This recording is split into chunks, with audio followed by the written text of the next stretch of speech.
जय गुरुदेव। शांभवी महामुद्रा का प्रकरण का तीसरा चरण। शांभवी महामुद्रा साधक के जीवन की पूर्णता का एक विशेष चरण होता है।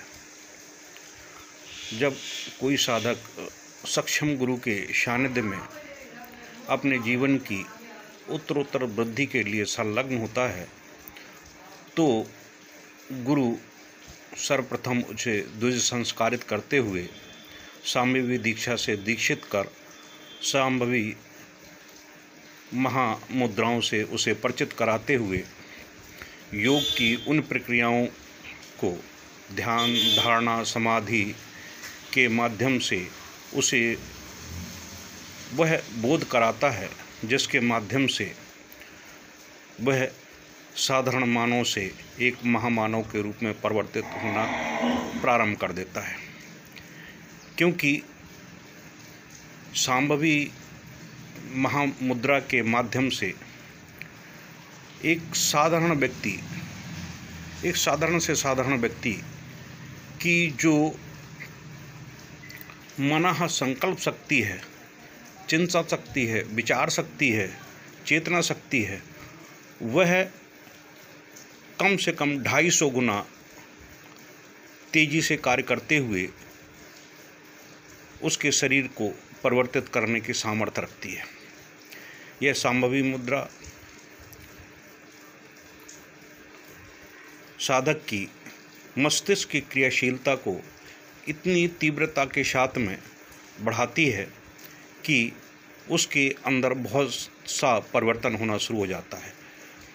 जैसे उदाहरण के तौर पर जब शांभवी महामुद्रा का वह नित्य प्रति प्रयास करता है, प्रयत्न करता है, योग करता है, क्रियाशीलता में उसे लेता है, अपने व्यवहारिकता के रूप में उसे संचालित करने की व्यवस्था करता है, तो उसके जीवन में बहुत सारे परिवर्तन होना शुरू हो जाते हैं।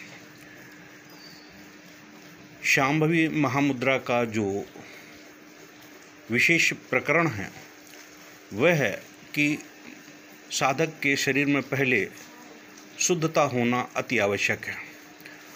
वह शुद्धता के लिए षटकर्म को सीखता है, उसमें परिपक्व होता है। परिपक्व होने के बाद में जब गुरु यह समझ लेता है कि ही इसका अंतःकरण लगभग शुद्ध हो चुका है, तब उसे योग की उन प्रक्रियाओं से अवगत कराने के लिए वह प्रेरित होता है जिसके माध्यम से वह साधनात्मक की उत्तरोत्तर वृद्धि कर सके, ध्यान प्रक्रिया में श्रेष्ठतम स्थिति प्राप्त कर सके, योग की श्रेष्ठतम स्थिति प्राप्त कर सके और साधना में सिद्धियां प्राप्त कर सके। क्योंकि साधना में सिद्धियां बहुत साधारण सी प्रक्रिया है।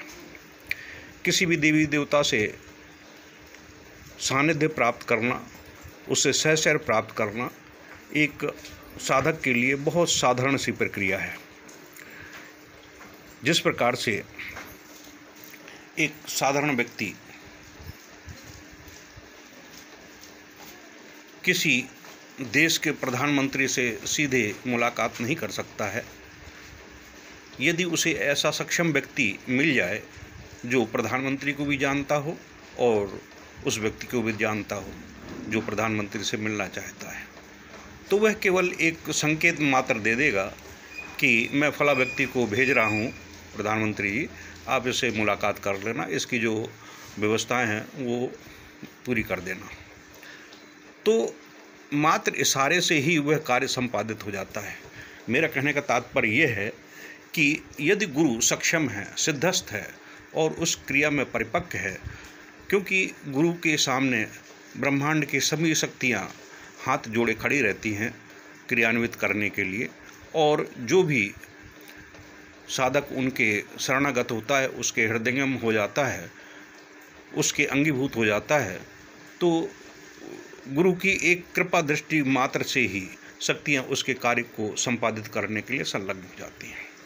यह प्रकरण बहुत ही सरल भी है, दुर्लभ भी है, अत्यंत गोपनीय भी है। परंतु मैं इस क्षेत्र में नहीं जाना चाहता हूँ। मैं शांभवी महामुद्रा के संबंध में ही आपको ज्ञान देना चाहता हूँ। शांभवी महामुद्रा के लिए बेसिकली है कि साधक में भस्त्रिका का पूर्ण ज्ञान होना चाहिए, कपालभाति का पूर्ण ज्ञान होना चाहिए, लोम विलोम का पूर्ण ज्ञान होना चाहिए, त्राटक का पूर्ण ज्ञान होना चाहिए, त्राटक की प्रक्रियाओं का पूर्ण ज्ञान होना चाहिए, अंतःत्राटक, बाह्य त्राटक, और उसे जीवन तत्व, ब्रह्मत्व तत्व और आत्म तत्व, इन तीनों का बोध होना अति आवश्यक है, क्योंकि यही अध्यात्म जगत की एक आधारभूत व्यवस्था है, आधारभूत एक स्तंभ है, नींव है, जिसके माध्यम से पूरा अध्यात्म जगत खड़ा होता है उस साधक का। अगर वह अपने जीवन तत्व को समझता है तो वह जीवन तत्व के माध्यम से आत्म तत्व को भी समझ सकता है, और जब वह आत्म तत्व को समझ जाता है तो ब्रह्म तत्व को समझने में उसे देरी नहीं लगती है, और वह इस शांभवी महामुद्रा के माध्यम से शीघ्र ही अपनी मानसिक चेतना, मानसिक शक्ति को इतने विस्तार कर लेता है कि एक आश्चर्यजनक उसमें परिवर्तन हो जाता है। आपने देखा होगा कि जो सिद्ध पुरुष होते हैं, देवी देवता होते हैं, उनके सर के पीछे एक आभा चक्र होता है। वैज्ञानिकों ने इस तत्व को पूर्णता के साथ में परिलक्षित किया है। कैलिफोर्निया यूनिवर्सिटी में इस चीज़ को पूर्णता के साथ में शोध किया गया है, और उसमें पाया गया है, उस शोध में, कि जो शांभवी महामुद्रा का सिद्ध साधक होता है, उसके चेहरे के पीछे, सर के पीछे, सहस्त्रार्ध में उसका आभा चक्र एक दैदीप्यमान के रूप में रहता है, और उसका आभा चक्र आम व्यक्तित्वों से बिल्कुल अलग होता है। शांभवी महामुद्रा को केवल साधक अपने सक्षम गुरु के सानिध्य में सामने बैठकर ही उन प्रक्रियाओं को संपादित कर सकता है। मात्र 21 मिनट के शांभवी महामुद्रा से वह अपने स्मरण शक्ति को 250 गुना तेज कर सकता है, अपने शारीरिक ऊर्जा को 250 गुना तेज परिवर्तित कर सकता है। वैज्ञानिक इस बात को प्रमाणिकता के साथ में सिद्ध कर चुके हैं। वह चाहे 65 साल का हो या 70 साल का हो, उसके चेहरे का ओज, तेजस्वता, उसकी वाणी में ओजस्वता, तेजस्वता अलग झलकती है, और वह व्यक्ति अपने आप में पूर्ण सक्षमता लिए उस शांभवी को शिव स्वरूप में अपने आप को स्थापित करने में पूर्ण सक्षम होता है। क्योंकि शांभवी का जो पर्यायवाची शब्द है वह है शंभु, संभव। जो शंभु है उसके लिए सब कुछ संभव है, जो संभव है वही शंभु है।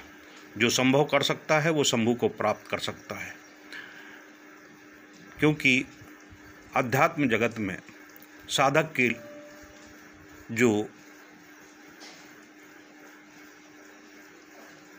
जीवन डायरी होती है उसमें असंभव नाम का कोई शब्द होता ही नहीं है। शरीरम साधति या पातति, या तो वह उस चीज़ को हासिल कर लेता है वही साधक है, या फिर नहीं हासिल कर लेता है तो हासिल करते करते वह शरीर को समाप्त कर देता है, शरीर को छोड़ देता है और पुनः दूसरे शरीर को धारण करने की सक्षमता प्राप्त कर लेता है। शांभवी महामुद्रा वाला व्यक्ति मृत्यु को साहस स्वीकार करने में सक्षम होता है। वह मृत्यु से व्यथित, विचलित या चिंतित नहीं होता है। मृत्यु उसका वर्ण नहीं करती है, वर्ण वह साधक मृत्यु का वर्ण करता है। वह अपने समय को निर्धारित कर लेता है कि हे मेरी प्रिय मृत्यु, मैं इस समय अपने इस शरीर को त्याग कर आपके साथ जाऊंगा, अतः आप इस समय आ जाना। वह शांत चित्त होकर समाधि में बैठ जाता है और अपनी श्वसन प्रक्रिया के माध्यम से इस शरीर से अपने ब्रह्म तत्व को इस शरीर से बाहर निकाल देता है और बाहर निकालकर मृत्यु के साथ में ब्रह्म में अपने आप को ब्रह्मत्व युक्त होते हुए अपने आप को इस ब्रह्मांड में संचित, संग्रहित और जन्म जन्मांतर से किए हुए सभी कर्मों को संग्रहित करते हुए उसे प्लस माइनस करते हुए आकलन करता है और उस आकलन की प्रक्रिया के अंतर्गत ही अपने अगले जन्म का निर्धारण करता है। और यदि सक्षम गुरु है, नहीं कर पाता है और वह सक्षम गुरु के सानिध्य में अपने जीवन को यापन करता है, तो गुरु तटस्थ भाव से उस साधक पर अपनी दृष्टि रखता है और उसे अगले जन्म में पुनः अपने पास लेकर और इस सांभवी क्रिया से युक्त करते हुए उसे पूर्णत्व को प्राप्त करा देता है। यह सांभवी दीक्षा का प्रकरण है। आगे मैं सांभवी दीक्षा के और सांभवी महामुद्रा के संबंध में और भी प्रकरण प्रस्तुत करूंगा। जय गुरुदेव। इसे ज़्यादा से ज़्यादा शेयर करें, लाइक करें और लोगों को शेयर करने की व्यवस्था करें, जिससे कि यह वीडियो सभी को प्राप्त हो और सभी को ज्ञान हो सके, सभी साधकों को इस बारे में ज्ञान का बोध हो सके। जय गुरुदेव।